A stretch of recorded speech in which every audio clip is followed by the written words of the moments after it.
Gigantic. It is November 20th. Good Lord, the year's almost over. And that sound you're hearing is Matt Morgan's favorite intro music on earth, which means only one thing, that is Gigantic Pop number 12. I'm Glenn, joined by Matt. Raj Giri is off jet-setting around the globe, spending all those, I don't want to say hard-earned, let's just say earned Wrestling Inc. dollars that he made through his exit. Spending them, who knows what he's buying, if we could only see the receipts. Us having to work the gimmick during the Wrestling Inc. podcasts.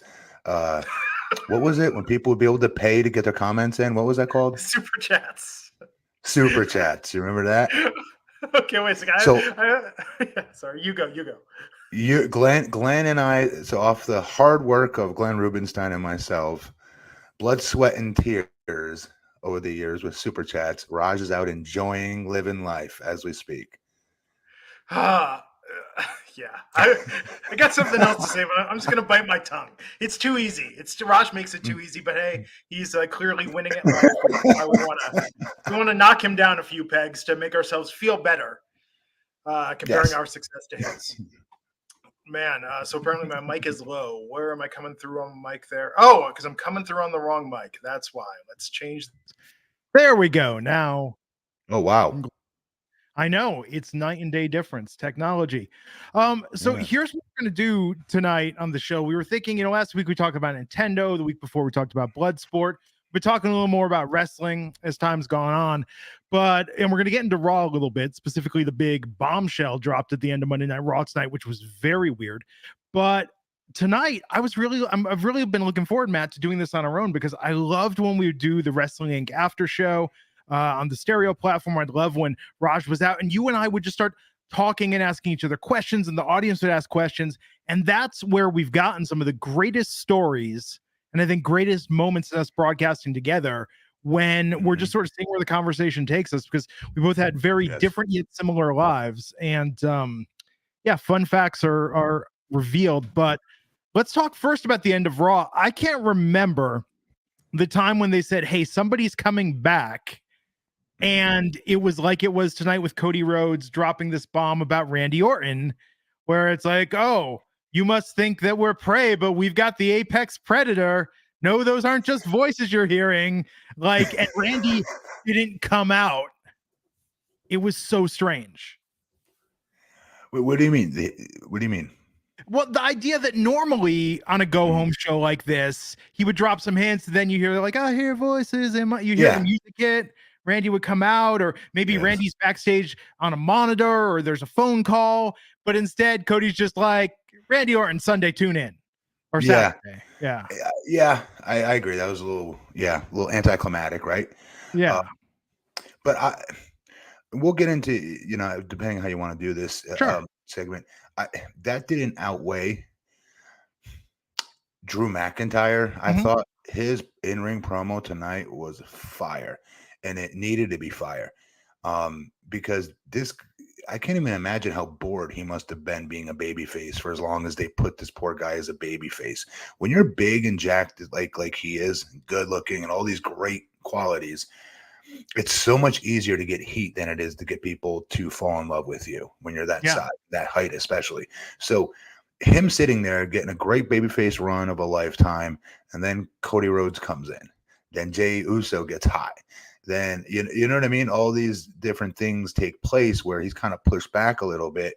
That would be a tough environment to wrestle in. You would probably just do it for, your paycheck and because it's your job, and just shut up and do it, right? But at the same time, you wouldn't get any creative, not creative freedom. You wouldn't have any creative, what's the word I'm looking for? Joy out of it. Mm-hmm. You know what I mean? You being a little boy, want to be a wrestler one day, kind of, what you dreamed of as a little kid. You're not doing it in that moment. So now that he's a heel, you could see he's recharged. He's into it. Definitely he's into it. While I loved his in-ring promo, and also he made great points as to why he did what he did, I'm on his side, quite frankly, when he said, well, how's everybody just trusting Jey Uso all of a sudden? This bloodline has ran rampant over this entire company. Yeah. More than any other, group the last decade, other than maybe the Shield. Why are we all just saying, hey, come on in, buddy? The water's warm. No, he's asking logical questions. He got pissed. He got screwed over by him. I'm with him on that. They did screw him up a little bit later on when they had the horrible backstage segment with him and what was it? Backstage with the Judgment Day, specifically Rhea Ripley and what's my guy's name? God, why did I just blink at this? Damian Priest. Thank you. So sorry, Damian Priest. I was brain farting.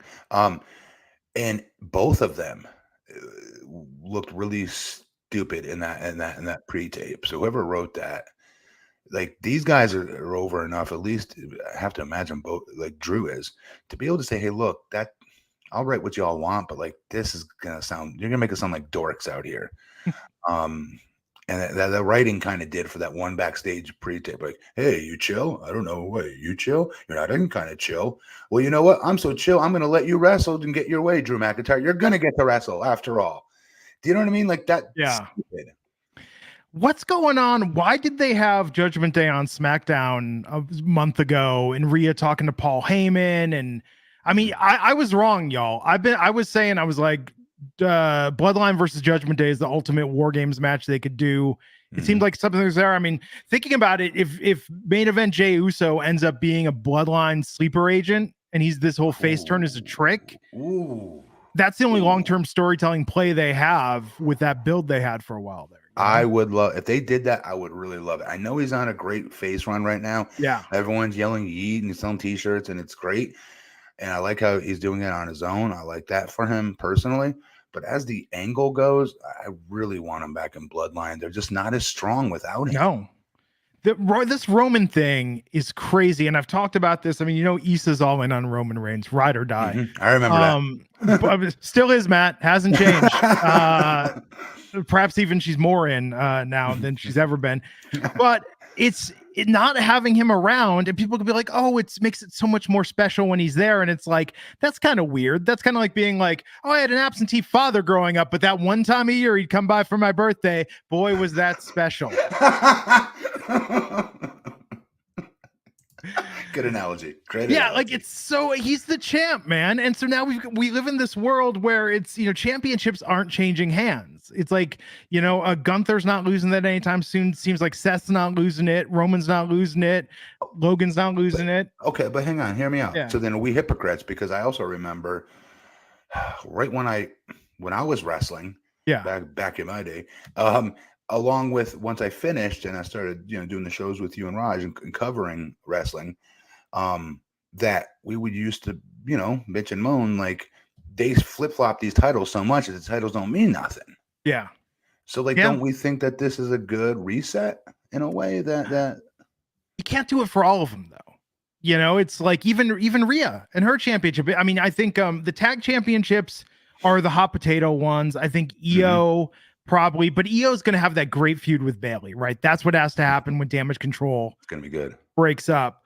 I like some unpredictability. I mean, say what you will about the 24/7 championship, but at least like you had some just fun in every episode and it could just change it a moment. I don't know, man. It's like, it's weird how at the time I was like, oh, this is kind of silly. But when they did this stuff with Drake Maverick and the wedding and like our Truth Pop, I mean, at least it gave an air that, it reminded me this is a variety show. And I feel like now I feel like actually they don't know what they're doing right now with WWE because the UFC thing, with TKO, I think that creative is still settling. Maybe a lot of plans started and stopped when Vince was back.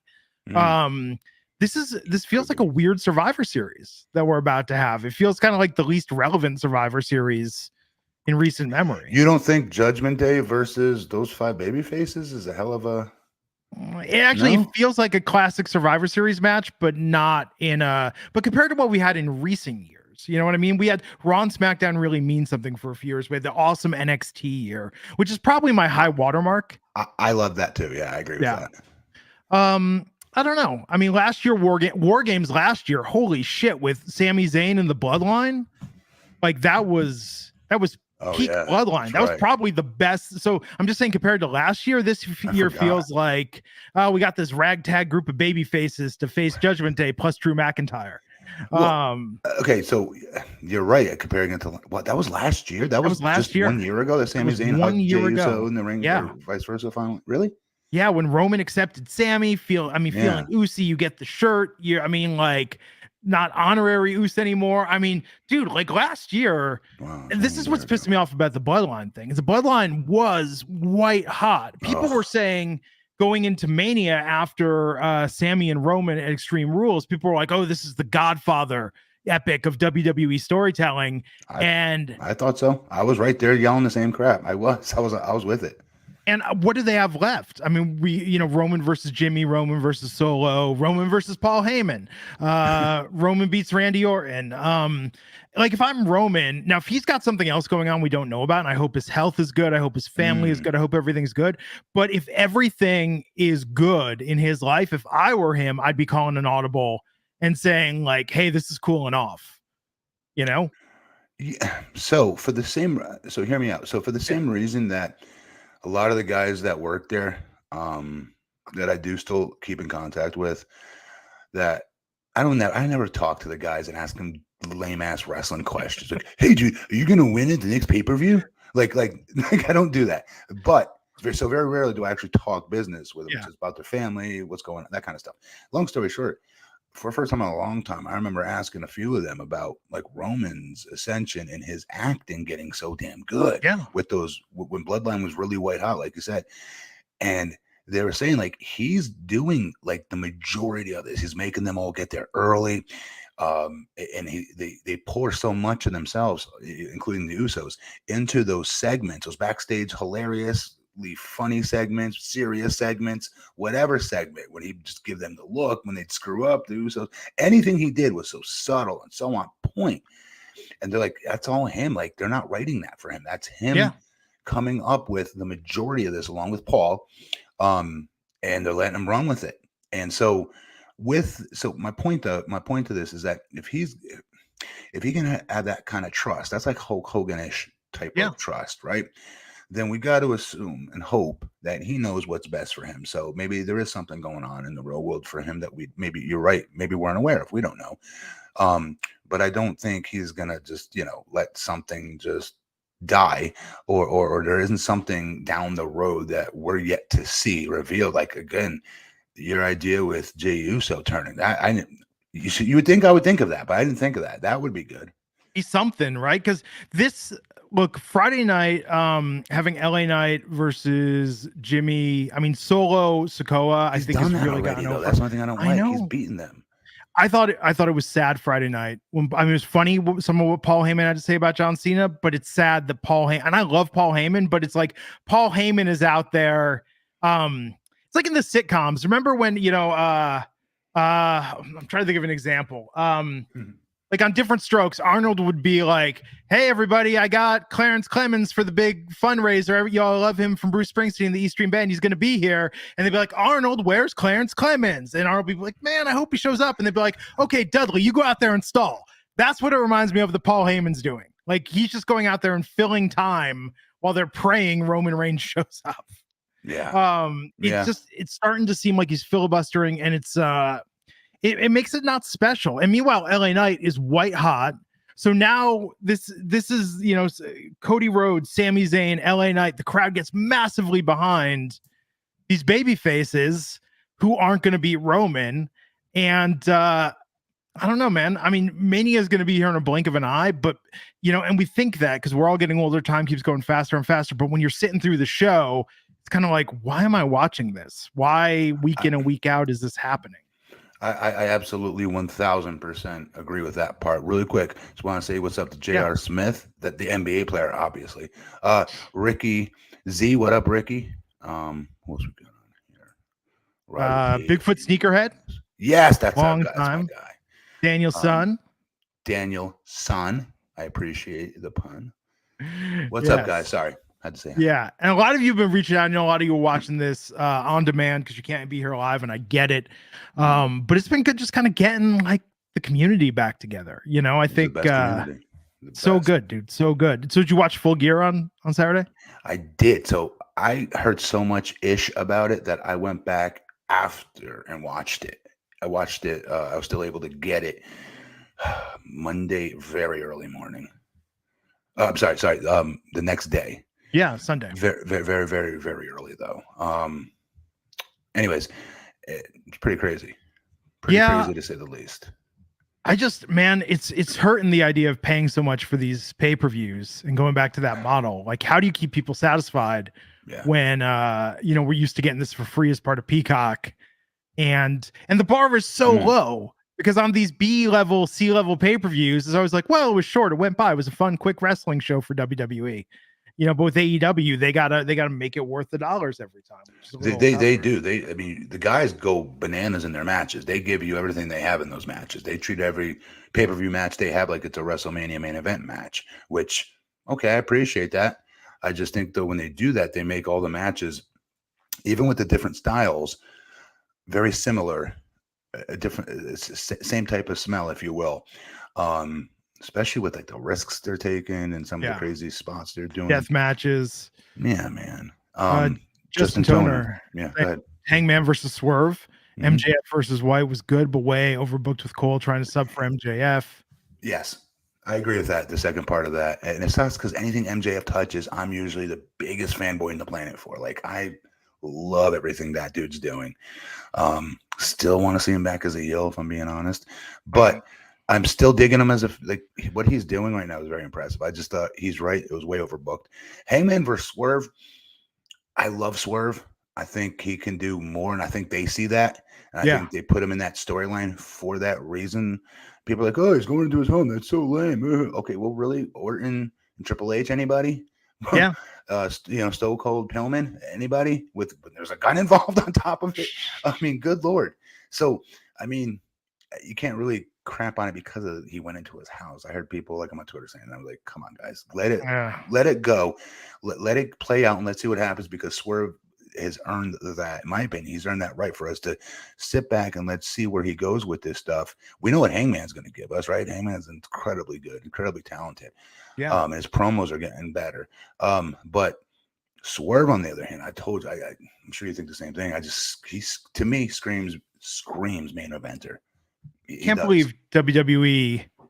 I know. Of all the people to release, that's the one you release. That's the talent you release. Like that. Like what? There's no weaknesses. Zero weaknesses. Yeah.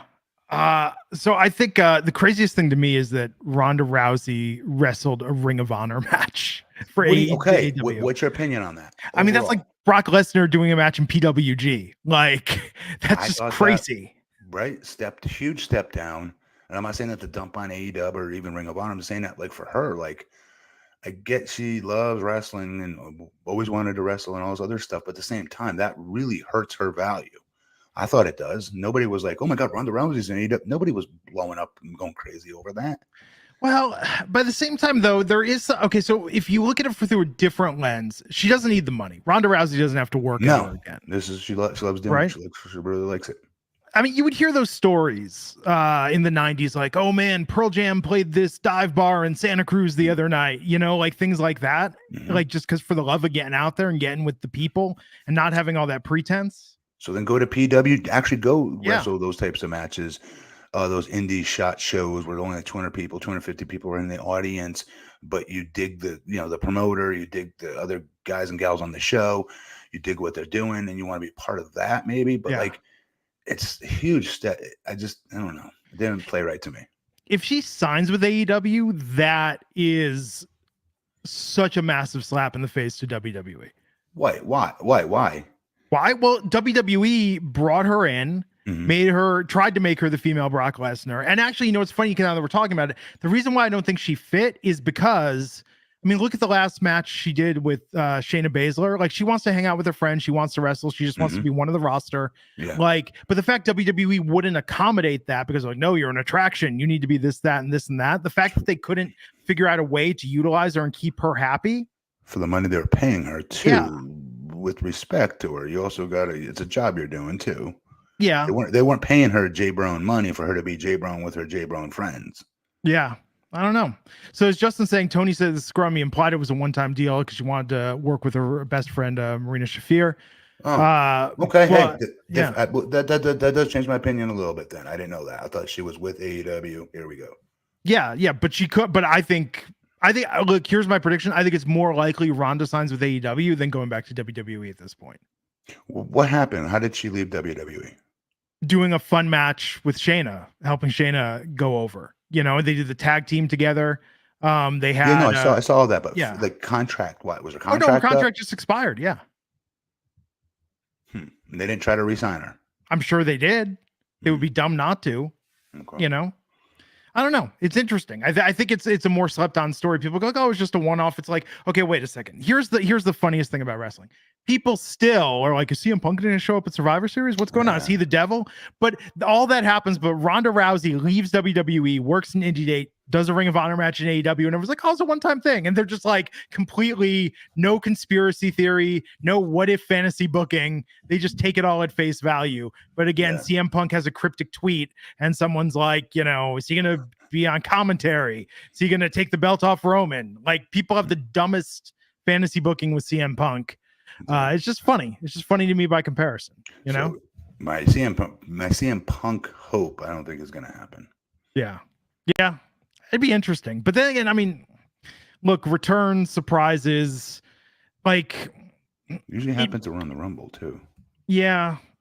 Well, the problem with the Rumble, though, so I was asking the other night, when do you think Jade Cargill debuts on the main roster? WWE. That's one that I'm really, really interested in. Probably more than not most everybody, but close to almost everybody in all of wrestling, just because she is just good. She's phenomenal. Just if you can take like a legit comic book hero and bring her to life, it's her. Mm-hmm. She's so flipping impressive. So I want her out there. I want her in a showdown with Charlotte Flair so bad because she is a little bit taller. She is more jacked. I want to see it so bad, but at the same time, I want to make sure she's ready. She's so athletic, and she's picked this business up so much quicker than people are willing to give her credit for. They were dumping on her all the time in AEW. Don't act like folks like you weren't doing it. You were. I used to see it all the time when we would do it on the show. We would cover it, and people were like, "Oh, she's so green, should be on TV yet." Okay, that's not her fault. That's the company's fault. What's she supposed to do? No, I don't want to. You could have said the same thing about me when I got pulled up to SmackDown with 8 total months of training on Team Lesnar. Why? I might say, no, Vince, sorry, I'm not ready yet. No. So long story short, it ain't her fault. People are bearing her. So she's come a long way. She's improved very quickly, I thought. But I still want to make sure that she's 100% ready as she can be for a main event angle like a Charlotte Flair. I wouldn't be surprised if they don't do it at Survivor Series this week. Just have her hit the ring and just nuke her, powerbomb the piss out of her. The way I would do it, Dakota Kai, everybody's like, oh, she can't wrestle, she's not cleared. I would have Dakota Kai participate and have it be a surprise that she's cleared, then have Jade come out, help win the match, and at the end, they're talking about how great it is to be on the same team, and Jade's like, I teamed with you tonight, but I'm not on anyone's team, and then powerbomb Charlotte, and then start a feud. I'd be down with that. Anything where she looks dominant and a lone wolf, I'm with. But if it's not at Survivor Series, I'm afraid it's going to be at the Rumble. And the problem with the Rumble is if you don't get that end of show Ronda spot, you're going to get lost in all the other surprise pops. Yeah, you're 100% right. There's an old Pat Patterson thing where anytime you get to the Rumble, everyone knows what's going to happen. You get in, and there's like 5 other people in there, and you're a surprise entrant or not. You get in, it's bop, bop, bop, bop, hit 5 different guys with 5 different moves. You basically blow a mini comeback, then hit a couple of big moves, and then by cracky, somebody's music's playing now. And I gotta get ready for this, and I gotta go feed the new person that's coming into this. So there's not much chance to shine in these battle royals, especially if you're a new person being introduced. So I'm with you on that. Unless she wins it, unless she's booked to win the whole thing. Yeah, that would be pretty sweet. When you were going to come back in 2014, they were like, you're getting a bunch of eliminations, but they didn't even dangle the idea that you were going to win. No, good Lord, no. Look at you trying to gas me up. No. Well, I was curious about if they pulled it again. You never know. Vince could have an idea. No, I mean, that's one thing I'll always give, him credit for. He was always very straight up with his opportunity. That's what he's always sold people is opportunity. It's good. I mean, of it what you will, kind of a thing. Yeah, it's got to be crazy, man. I mean, I think about every boss that I've ever had, and I think Vince McMahon having such a mythology about him would be just very intimidating trying to work in that environment. I mean, did you ever do the knock? What did you ever do the knock on the door? Hell yeah. Yeah. When he told me this stupid stuttering gimmick. Wait, you knocked on the door and he gave you the stuttering gimmick? Knock, knock. Who's there? No, I'm joking. That was it. Oh, Johnny Hayes came up to me in the cafeteria during catering and said, "Hey, go see Vince when you're done eating. He's got an idea for you. You're probably not going to be crazy about it, but just trust me. He's the one who's come up with this idea. He's the only other idea he's come up with in the last like 5 to 10 years is Carlito Cool. What was it? Cool Carib. Say it for me. What was the 3 C's? Whatever. Carlito's gimmick. Caribbean Cool. And he was super over at this time when I got pulled back up to SmackDown. So anyways, I'm like, all right. So I went in there and he sold it to me. But my point, though, is I went in his office many times. My first time up there when I was a part of Team Lesnar for Survivor Series that one year in 2003, 2004. I don't know, 2003. But he's easy to talk to. I'm not just saying that to sound like cool guy McGee. He's very easy to talk to. I think what happens is you walk past a guy so many times in the hall. I don't know how you don't say hi to him or shake his hand or anything like that. But he gets off on, in my opinion, intimidating people that want to be intimidated. If that makes sense, versus saying this is just some other dude who puts his pants on the same way I do. More importantly, he pays my paycheck. I need to keep an open line of communication with this guy. Am I doing good? Am I not? When I come to my matches, to the gorilla, every time I'd give him a thumbs up or a thumbs down on how I did, and he'd give it to me. That sucked. That kind of stuff. So I always felt comfortable talking to him. I never felt intimidated. Honestly, maybe my first time meeting him, just because he grew up watching him as Mr. McMahon, but that died out really quick because after you met The Rock and Stone Cold, no disrespect to Mr. McMahon, he to me wasn't on the same level as those two. Yeah, me being a huge mark, I'm like, holy shit! I'm talking. This is Stone Cold Steve Austin. This is The Rock. What? Like, you know what I mean?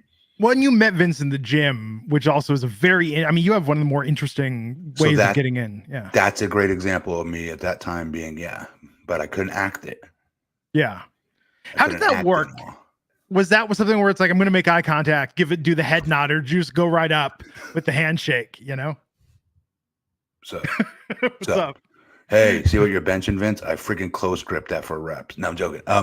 No, he was like I told you, coming out of the men's room as I was walking in, and damn near smacked right into each other. Wow. Because I really had to pee bad. So like my conversation, like I'm damn near, you know what I mean? I really got to pee. And here it finally happens. I've been going to the gym every single Friday night for 6 months. Yeah. Every Friday night, I went right from work there to hopefully meet him at WWE headquarters gym because my friend worked for the magazine and would get me in. Anyways, and then that's how I met him that way. So in that moment, I was like, holy ish, this is Vince McMahon. This is incredible. Of course, I had a mark out moment, but I couldn't act it because it was also my opportunity to tell him I want to do this. What do I have to do to get into WWE or even wrestling in general? Yeah. But given your size and given the shape you were in, did he do a double take for a second? Be like, wait a second, or do you already work for us? Or you on a contract? Like, did he have that moment where he was like, I should know you, but I don't know you just based on your genetics? What do you mean? When you first met him? In the headquarters? In the headquarters, yeah, because there you were. I'm sure he had a question as like, how are you here? And you're already not working for the even if you knowing somebody, because guys like you don't grow on trees. But yeah, in a way they did back then because it was so red hot. Everybody wanted to be a WWE wrestler then. This was at the height of Rock, height of Stone Cold. Like XFL hadn't started yet, but was an idea and was about to. Like it was as hot as it could have been. So you did have all these other athletes like myself from other sports wanting to do this. And the only thing that used to drive me nuts about that, I'm like, I'm going to get grouped with the rest of them that couldn't play professionally in a different sport. And that's just why he's doing it. And it's like, what pissed me off about that, I was like, no, I grew up watching this. Some of these other cats I could tell never watched this. Yeah. That played other sports and they made it work for them. Yeah. That's always interesting to me. Well, and I get that. I never liked when wrestling was seen. I mean, even when they talked about The Rock, even when they talked still about Baron Corbin, it was the idea. It was like, oh well, you were an athlete, you tried football, that didn't work out, so you went to professional wrestling. Yeah, I think it diminishes. Yeah, I kind of thought it diminishes wrestling in a way when you talk down like that. I think the way you would sell it, you should sell if you're the announcer is. But this gentleman was a lifelong fan growing up. He had offers, to play with Michael Jordan in the Chicago Bulls and said, "Screw you, MJ. I'm going to WWE. I've been wanting to do this since I was 6." You know what I mean? Yeah. So something like that, I would sell it to the fans as, not like, I'm sorry, he wasn't drafted in the NFL, got picked up on a scout team, lasted 2 weeks, and now he's here. Like, that's how sometimes they would introduce some of these guys. I'm like, that's not good enough. Gas it up at least. Yeah. Could you imagine that? You're like, out at the club, out at the bar, and you've just got commentary, and it's like she was in a 7-year relationship until her fiance was cheating with her best friend, and now here she is looking for a new man. She thought she had her life figured out for her, and the direction it was going is, but now you have a chance to pick her up on the rebound.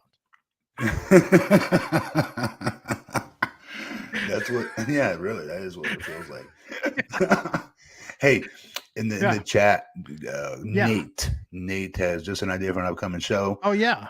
Plus it's relevant right now. JFK, which takes on what happened. So what's funny is I just watched this documentary on that. Yeah. My wife was watching, and then I was overhearing, and then I watched it after her. Some serious crazy stuff, man. Like that. I always thought people, like, I never really paid too much attention to it. And just, when you hear people make jokes and, hey, it was me on the grassy knoll, and dumb jokes like that, right, in passing.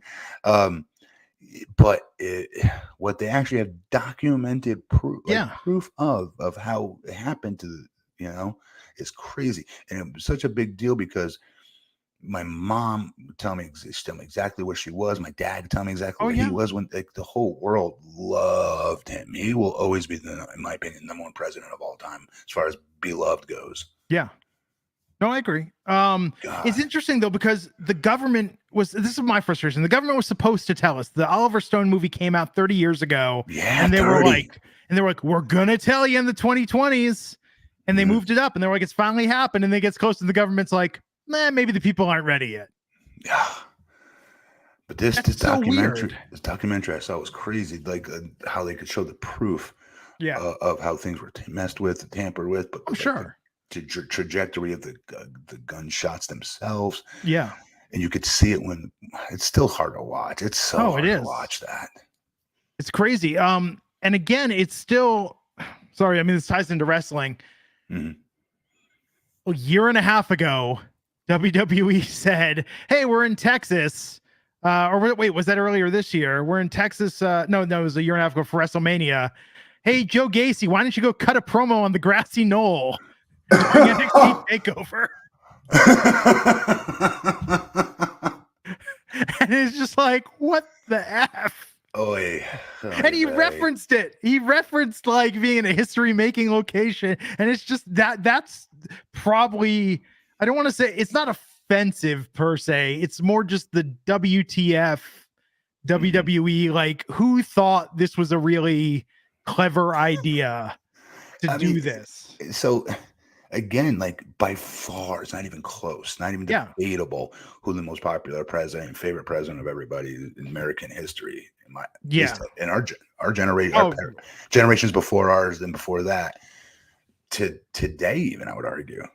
Yeah. Now, I mean, this country loved themselves some, JFK. For good it's reason. interesting though, because you have to think about it in hindsight. And I mean, part of it is, and there've been books and movies and so many articles written. It's because we didn't, it was the idea and the promise, and we didn't get the fulfillment to see fully what it could have been. So it's the great what if, because of the path he was on, the things he was saying, which was ahead of its time. Yeah, it's interesting. But Yeah, it's one of those rare moments in the aftermath of that where, I mean, in great tragedy, the country truly came together, set aside differences. Oh yeah. And reacted. But no, I'd be very interested. I would like the real story to come out. Here's my frustration with documentaries, Matt. Every year there's a new documentary that's like, DB Cooper, what really happened? We're gonna finally dive into this. And then you watch it, and it's like 5 things where they're like, and it could have been this, but we'll never know for sure. Yeah. And it's just like, fucking just text me when you have the final answer, because I'm not watching one of these bullshit hypotheticals. I've been suckered into like 10 of them, and they all end the same way with no conclusive evidence. So you know what I'm a fan of? I watch a lot of, when I get a chance, if it's not wrestling on YouTube, it's NBA. I love NBA on YouTube. And I love when people get into the comment sections and say, hey, this is not worth the click, or hey, this is false advertisement on the picture. Don't click it. It leads nowhere. I love when people do that, because it saves me the time from doing it, because I get fooled all the time and go on there, like we just said, for like something like that. And you get all gassed up to watch it, and then there's no payoff. Yeah. Or Wrestling Inc., I have to say, thankfully has never done this, but there are other wrestling sites on Twitter where it's like, it's the most clickbaity title, and then you click it and it's just like, oh, this is super disappointing. Oh my God, yes. I remember as a fan with what was it, Raja at WWF.com. Some of you old heads should remember that. Not our Raja, by the way. Yeah. It's Raja. What was I had some other ones I used to go to when I was in college, and I'd go to. But anyways, same type of thing though. Like you would click on like, who's the next who was it? Like Shawn Michaels joining NWO, even though he was like still in WWE for like another 3-year contract. Things I wasn't smart enough not to know yet, and I'd go and click on it, and then nothing came from it. The most annoying one right now is with the Marvel Cinematic Universe. There are these articles that are like, what could be next for the MCU? And then you read it, and it's like, there's no actual information here whatsoever. None. Zero. And it's annoying. I listened to my first audiobook in forever. I listened to some of the writers from The Ringer spent years doing the definitive history of everything that's gone on behind the scenes at Marvel Studios to build the MCU. 16 hours, Matt, but it was fascinating. Back from casting Tony Stark, with Robert Downey Jr. and Iron Man. It was almost Timothy Olyphant, was almost Tony Stark. Nobody wanted to insure Robert Downey Jr. because of his problems. Right.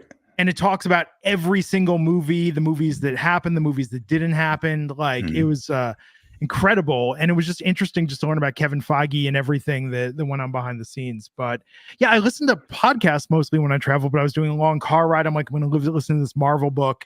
And it was super fascinating. So it was good. Yeah. Oh, Mauricio with the deep cut. Why isn't this on stereo? Right. I know. Mauricio showing his fandom cuts. Yes, absolutely. So it's Thanksgiving this week. And the question, Matt, that occurred to me today, what is your favorite Thanksgiving dish of all the food? And do you free day it or do you free week it on Thanksgiving? Like eat whatever I want, you mean? Yeah. So I will set my day up so I can eat as much as I want during Thanksgiving meal. And I give myself those 2 hours. Yeah.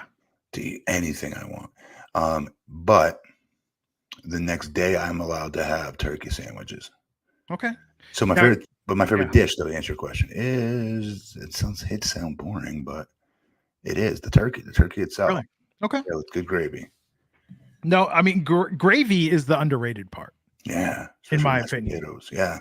And gravy's, have you ever made gravy from scratch? Hell no.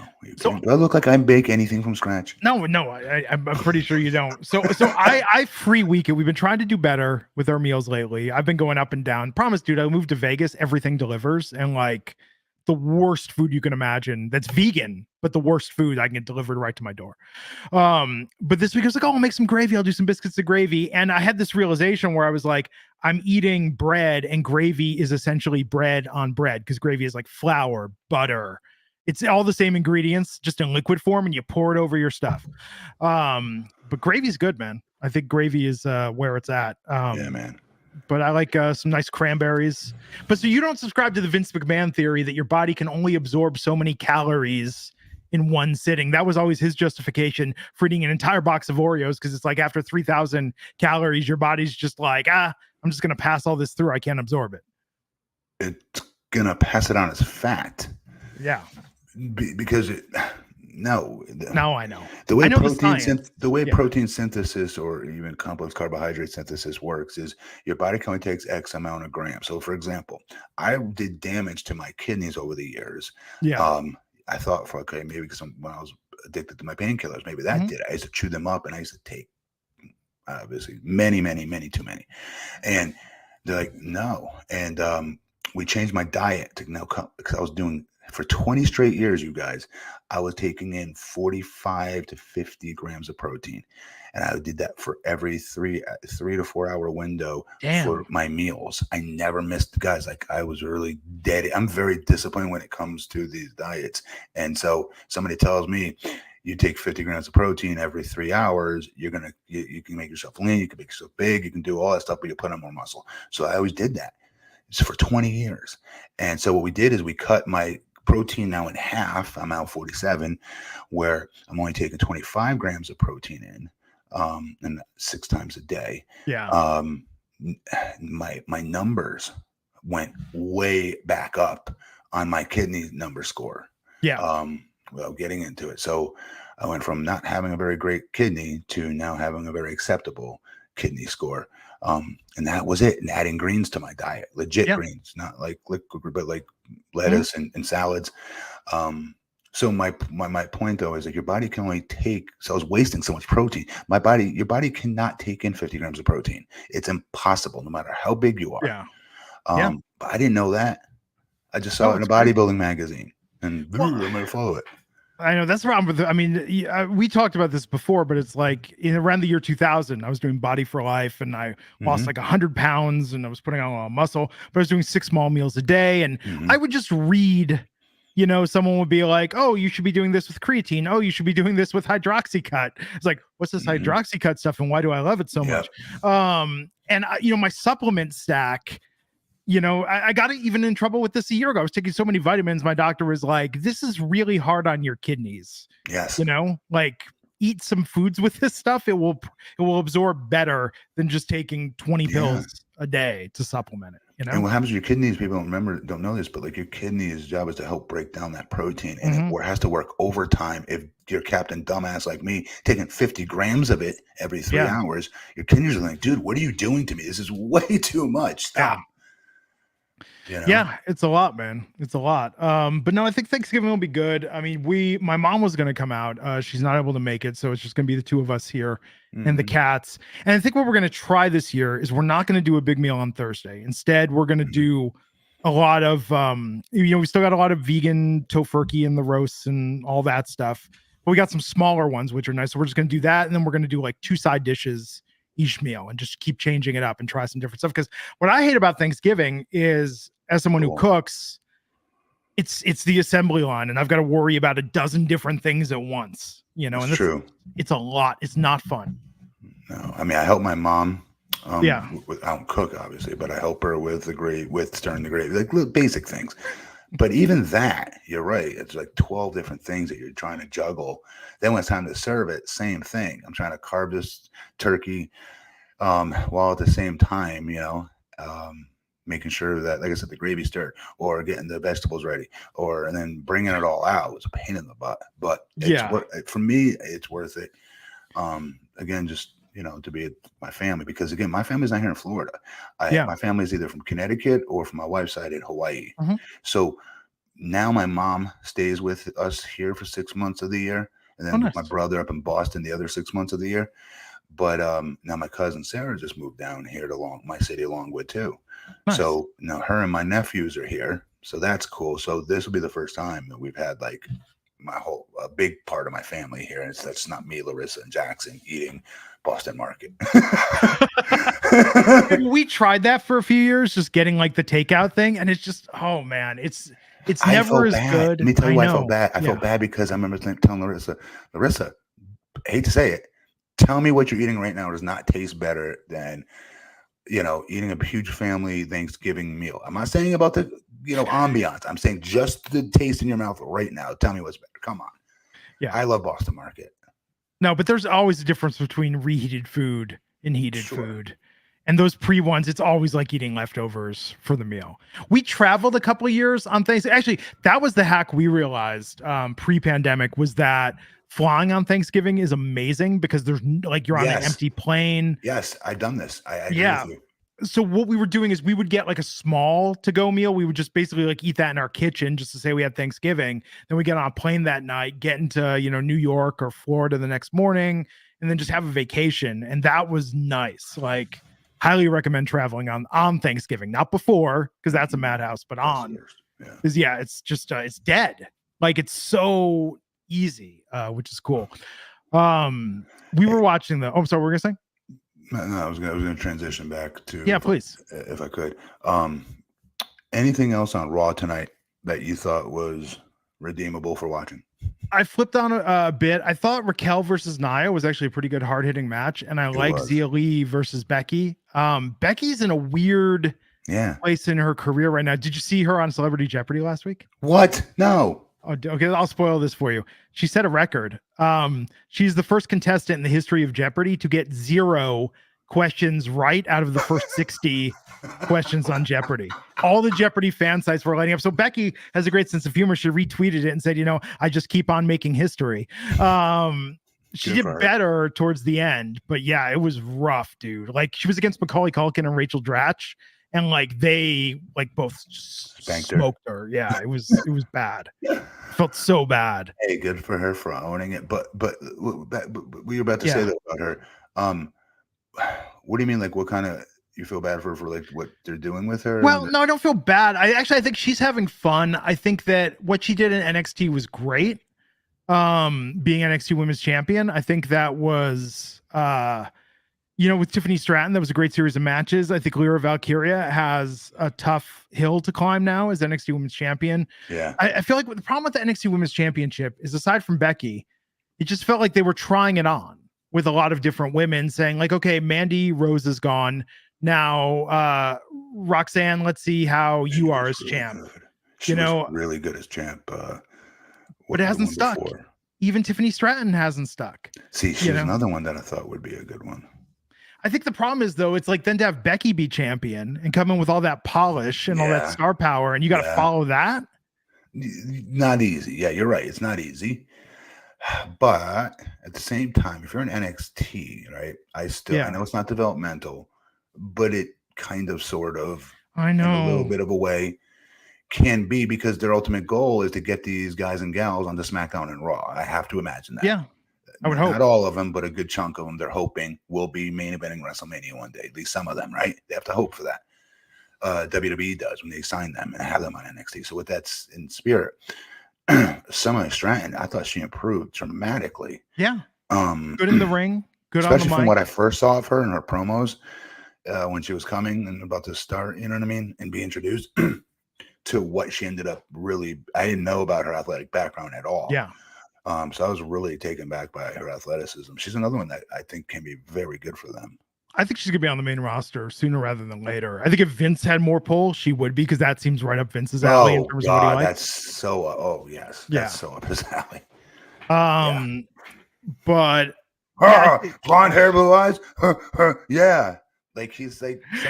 He'd pitch a very inappropriate angle. Yeah, it would just be awful, but it probably great at the same time in a weird way. His taste is like just in general is just like so like. Some toolbox that you knew in grade school back, like, remember like when Pam Anderson was like a big deal, like do you remember that, like when she was in posters on every one of your friends' walls back in the day? That's Vince McMahon. That's him. No, like, he reminds but me, he's PS 80 years old. I know. He reminds me of like the friend's dad you had that would say wildly inappropriate things. It's just kind of like, okay, you're really old, man. This is making us all very uncomfortable. But I think they got sidelined because, and it's not just me. A lot of people were really behind Nikita Lyons. A lot of people loved Sol Ruca. Like, they had a lot of talent that had a lot of momentum building who got injured. So I think they've got a lot of, how can I put this politely? I feel like, they don't have a front runner, so they're giving a lot of runners up the chance to become the front runner. Yeah, And maybe somebody I can agree rise with to that opportunity. I think Tiffany Stratton was the closest thing to. Me too. Yeah. Me too. Yeah. But I think she's going to be on the main roster sooner rather than later because we don't have somebody with that gimmick quite like that on the main roster. Blacksaw Johnny Hex wants to know your thoughts on Lexis King, formerly Brian Pillman Jr. Oh, I've not been able to see enough. I've only been able to see his backstage pre-tape. Yeah. That I saw him do. He's got all the talent in the world, obviously. But I need to see more. I know everybody else is pretty big on what he's doing now. All the other wrestling fans have had a chance to see it seem to be pretty into it. So happy for him. Yeah. AEW didn't do him no favors. Yeah, well, he looks his glow up on NXT. I mean, his beard, like everything about him is just like on point. So on point to the point that it almost unnerves me. It looks almost a little unnatural. His beard legit looks like drawn in, but it's not. It's just that sharp. No, it looks like a Snapchat filter. Like it's so perfect. Like, do you get targeted? I get targeted the weirdest shit on Facebook.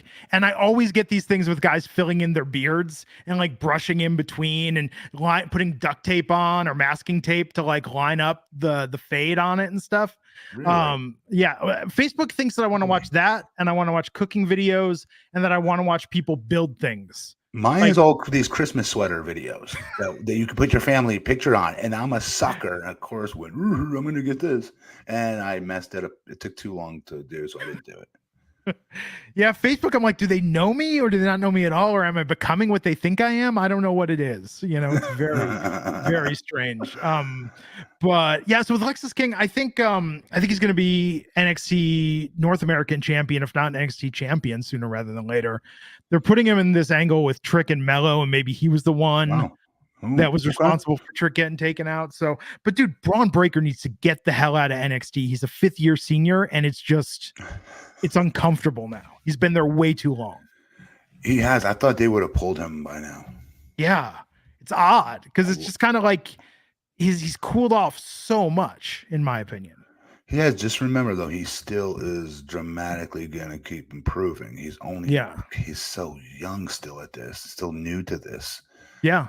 But this is what they did with Brock. The right thing they did with Brock is they don't do it anymore, and they need to start doing it again. When you have a stud like that, remember I told you the bigger guys, it takes a little bit longer for them to pick this business up. Yeah. They have to learn not just the normal way to wrestle. They have to learn how to work like a big man as well, which double hard. Anyways, long story short, when you have somebody like that that's a freak, you put them up on the road on house shows, and that's it. You put them in the first opening match on these house shows versus, like whoever today is akin to a Billy Kidman or a Paul London, people that can really lead you through a match and are really consummate pros and know they're there to help that other talent get over and understand. And more importantly, not even get over, because usually Billy Kidmans and Pauls would beat somebody that is unknown in a, dark, like let's say house show style match. Yeah.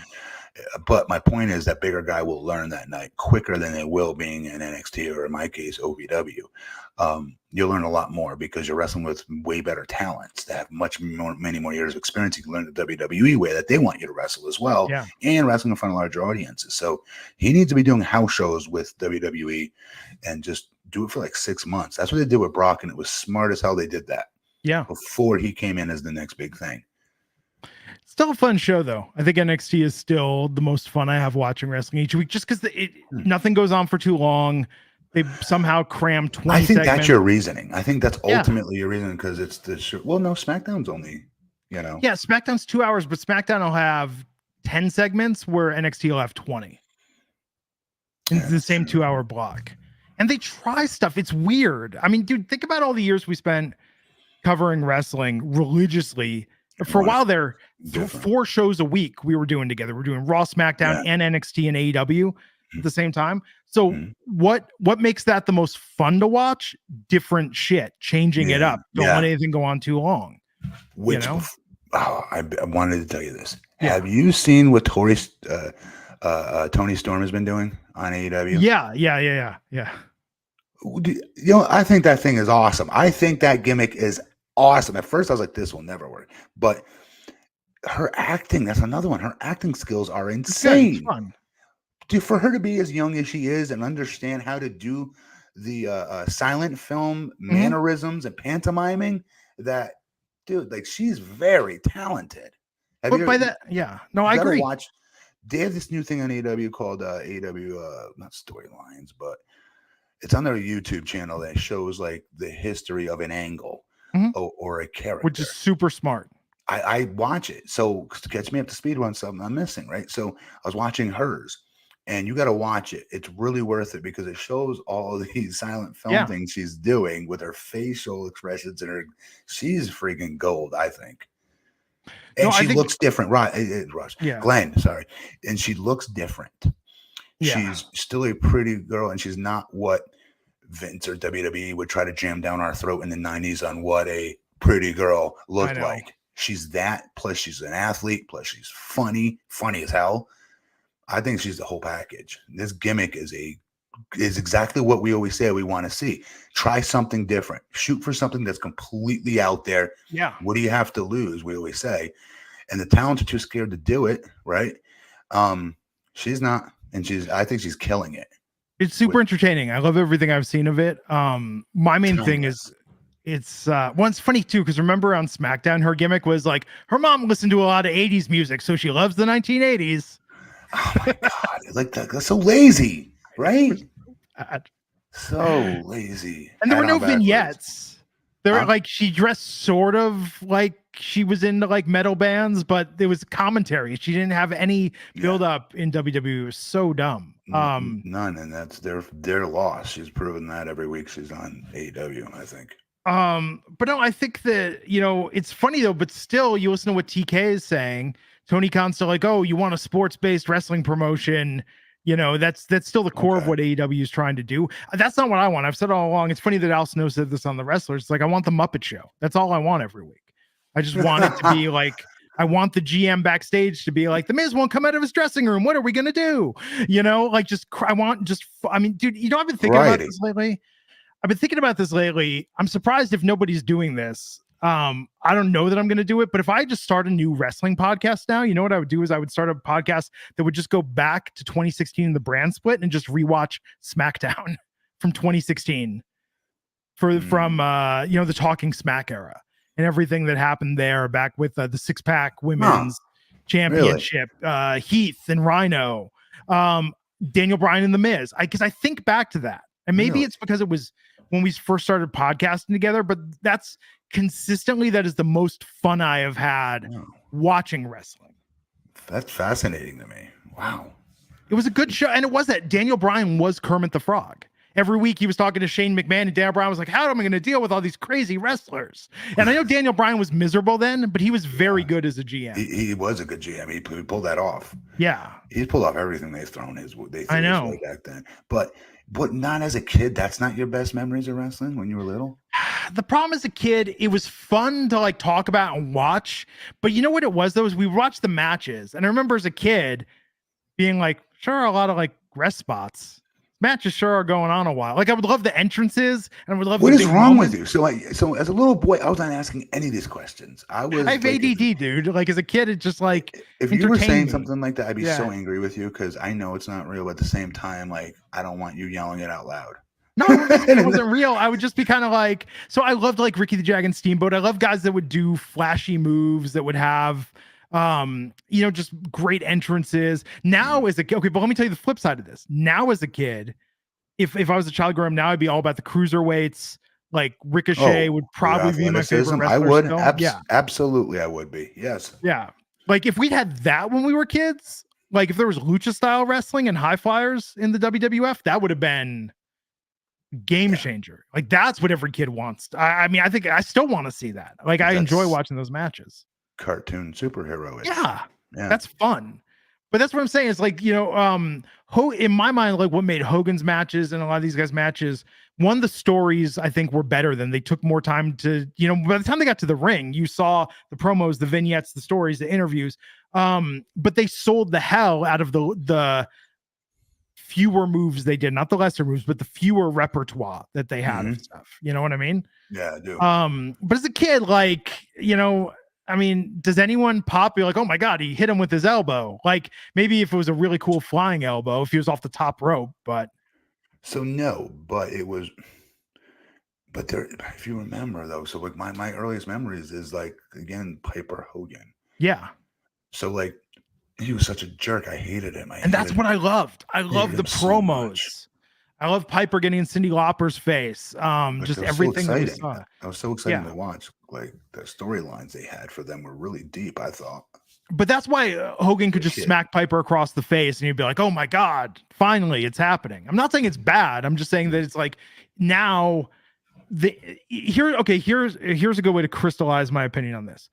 The in-ring, or pardon me, the out-of-ring stuff, the story stuff, the promos, the interviews, everything we saw story used to enhance what was a relatively straightforward in-ring product, right? Once you get past the entrances, what they were doing in the ring was, I don't mean this pejoratively, it was basic. It was wrestling 1.0 or 2.0, right?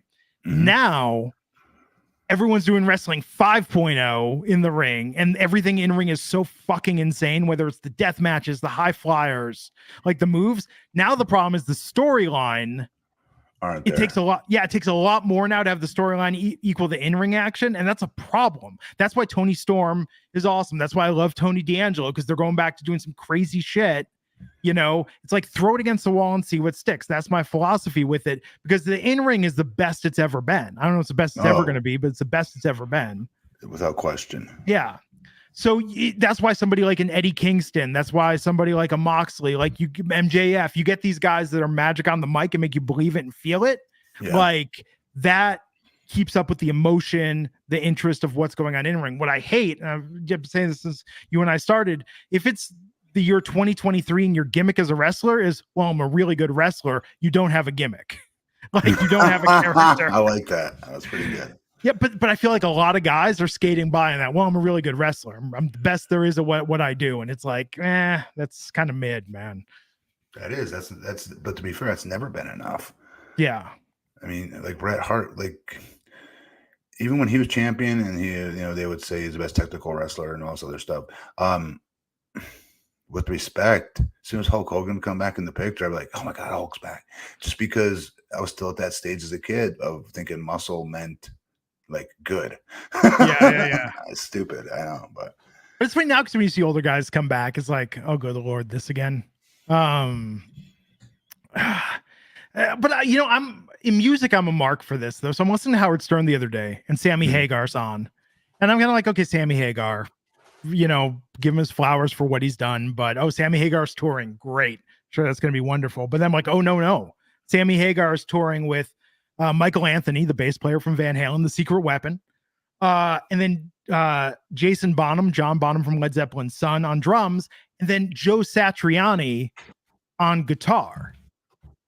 And it's like, Joe Satriani, they're going to play all Van Halen songs because Joe Satriani is like the only person that can do all the Eddie Van Halen stuff. So I hear that and I'm just kind of like, oh shit, do I want to go see this? It's like me, Mr. Anti-Nostalgia, fade away gracefully. I'm just kind of like, yeah, maybe I do want to go see them play a bunch of Van Halen songs. Dude, I saw Van Halen 7 years ago on their last tour with David Lee Roth, and it was great seeing Eddie Van Halen, Alex Van Halen live, but they didn't have Michael Anthony. It was Eddie's son Wolfgang playing bass. And David Lee Roth don't sound like David Lee Roth anymore. Sammy Hagar at least still sounds the same, Okay, obviously I was always David Lee Roth Van Halen of course guy, but because it hit us at such an early part of our childhood, 1984. Like, dude, Hot for Teacher video was like mind blowing to me as a child. Me too. Yep. And even his solo stuff, like I popped for Just Gigolo, like that's on my list. I like told my wife, I'm like, you play that at my funeral. That's like song 1 at the funeral mix. It's a good one. But speaking of which, I know Motley Crue is your like favorite band of all time. Have you seen them in recent years live? Yeah, not live, but just like you said on things like Howard. Yeah, it's tough, man. I mean, Mick Mars can't tour anymore because of his medical condition, but it's like seeing Vince and stuff. Part of me is kind of like, maybe there's a reason why you should just retire at a certain age. Let people have that memory of you. Yeah, of course there is, but there's some people who get addicted to that rush. Yeah. That's tough though, man. I mean, you're one of the few wrestlers that I think has given it up. And you've done some great stuff for charity. You've done a few things here and there, but it's like you're one of the few wrestlers that seems kind of like, no, I'm pretty good with the decision I made in retiring. Yeah, I became a dad. It's like, yeah, I know. It's like not even open for debate for me in my head. And again, what happens if Jackson wasn't, so severely autistic?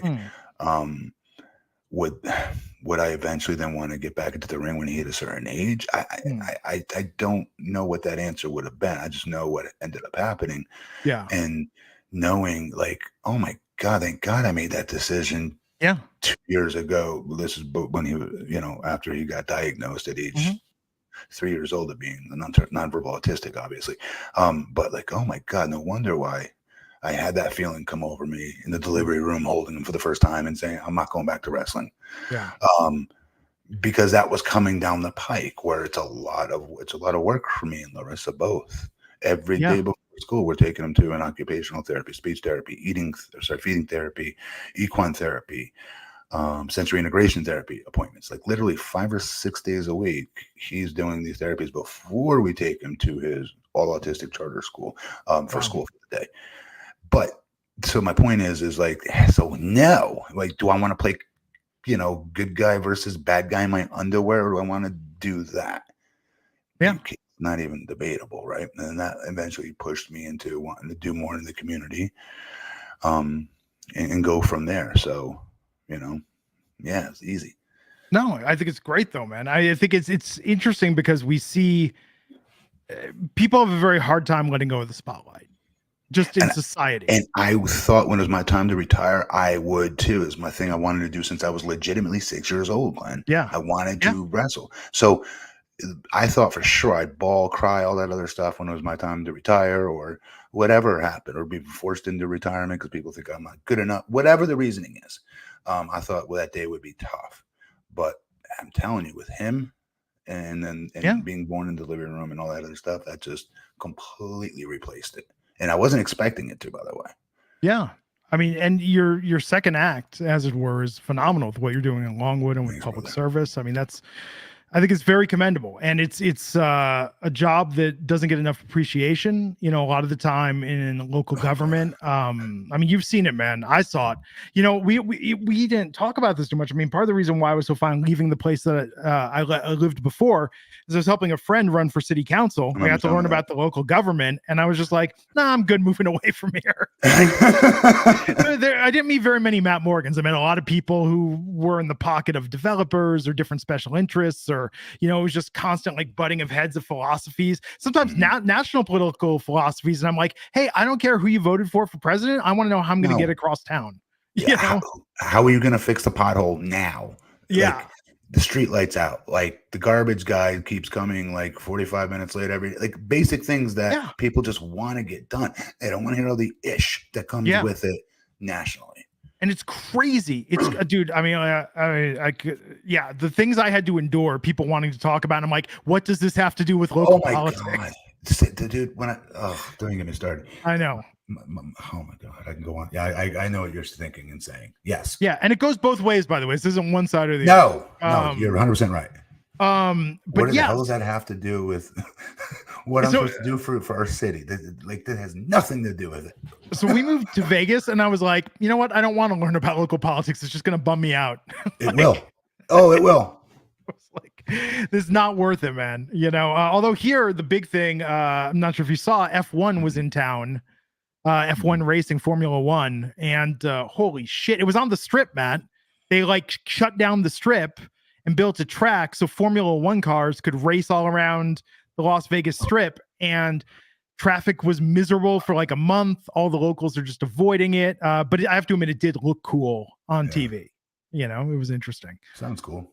Yeah. So before we wrap it up here, I got to ask, because so have you still because it's been a while since you've gone to like Disney World. I think the last time I asked. Yeah.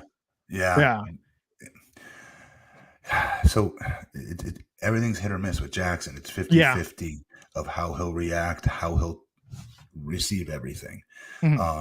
Noise and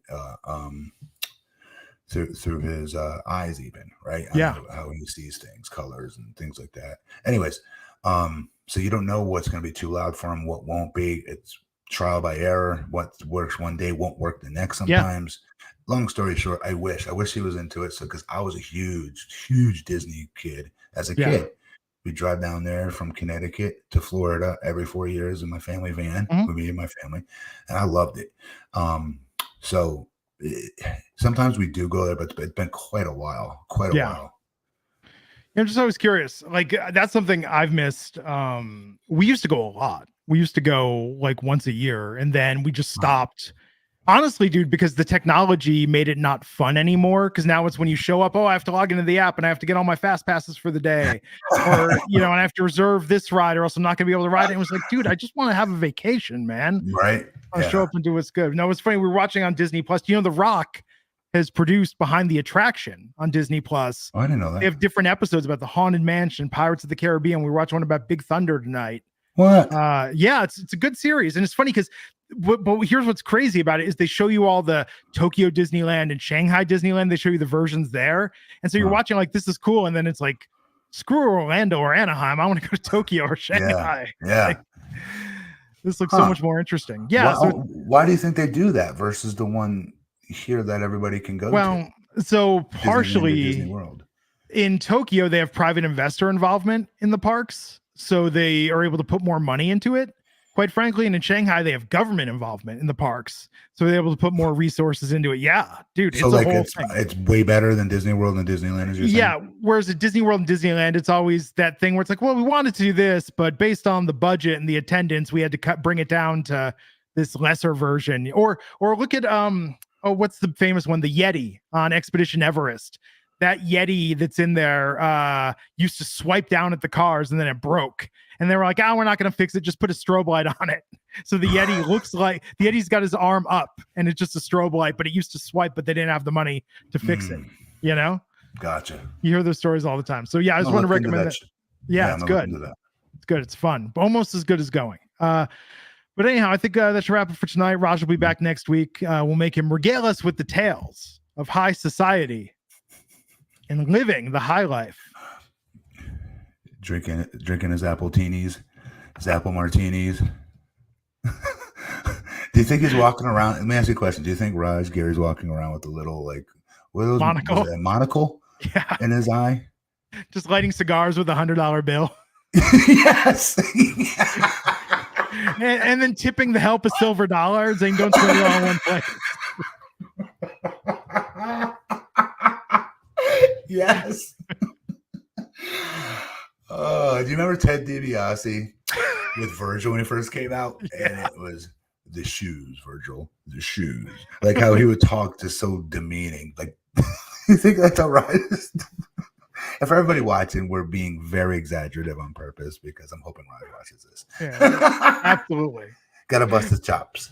Well, follow me at BP Matt Morgan. I'm at Glenn Rubenstein. Hey, everybody, like, share, subscribe. We're getting there. We're almost to 1,000 subscribers. We just need a few hundred more. So please give us a follow on the YouTube. We love doing this for y'all. It's been great to be back together. Matt, this is fun. I've been waiting. I've been counting the time. I'm like, I hope Raj misses 1 week so we can have some one-on-one time again. Yes, so we can BS about what we want to talk about and not have to be derailed or corralled back onto the message. So for Justin Toner, it says, thanks, guys. Another fun one, even without Raj. No, it's supposed to be, thanks, guys. It was especially fun without Raj.